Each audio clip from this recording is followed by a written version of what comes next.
ไปบอออสเตรเลียไปเฮียนไปลินไปใช้ชีวิตสวัสดีข้าพเจ้าชื่อเอก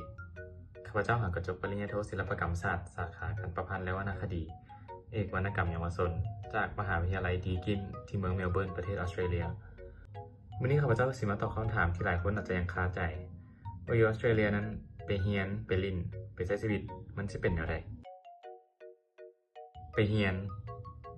การเรียนอยู่ออสเตรเลียมีหลากหลายวิธีเรียนแห่งเรียนในห้องเรียนนอกห้องเรียนจับกลุ่มเรียนน้ำหมู่หลายเทื่อก็ลักเล่นโทรศัพท์หรือว่า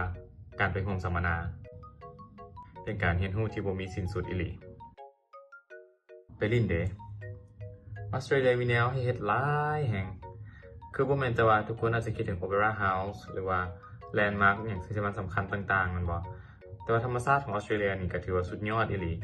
ข้าพเจ้าได้ไปลองลอยน้ำอยู่ Great Barrier Reef ซึ่งเป็นแนวปะการังที่ใหญ่ที่สุดในโลกและข้าพเจ้าได้ไปลองใช้ชีวิตคือเด็กออสเตรเลียนคนหนึ่งร่วมกับเทศกาลฮาโลวีนอยู่ที่สวนสนุกข้าพเจ้าได้ไปตามล่าหาแสงใต้แล้วก็มีหิมะพร้อมเดินป่าก็ได้และไปใช้ชีวิตเด้ข้าพเจ้าได้ลองเฮ็ดเวียกออสเตรเลียเป็นประเทศหนึ่งที่ว่าให้นักศึกษาเฮ็ดเวียกเสริมระหว่างเรียนได้แต่บาดเรื่องที่เจ็บหัวกับเจ็บคือกันเนี่ยทุกท่านคือเขาเจ้าก็ได้ร้องอยู่หลายบอนเขาเจ้าย้ายบ้านเรื่อยแห่งย้ายเทื่อนึงก็ต้องได้ขนไปหมดแต่เขาก็ได้เป็นผู้ใหญ่หลายขึ้นที่สำคัญคือได้รู้จักเมืองที่ตัวเองอยู่หลายขึ้นทั้งหมดนั้นก็คือการได้ค้นพบตัวเองนั่นแหละข้าพเจ้าก็สุดท้ายเรียนจบกลับมาพร้อมกับได้พัฒนาตัวเองขึ้นอีกสเต็ปนึงก็เป็นมาผลจากการเรียนวรรณกรรมเยาวชนเนาะขอเข้าใจ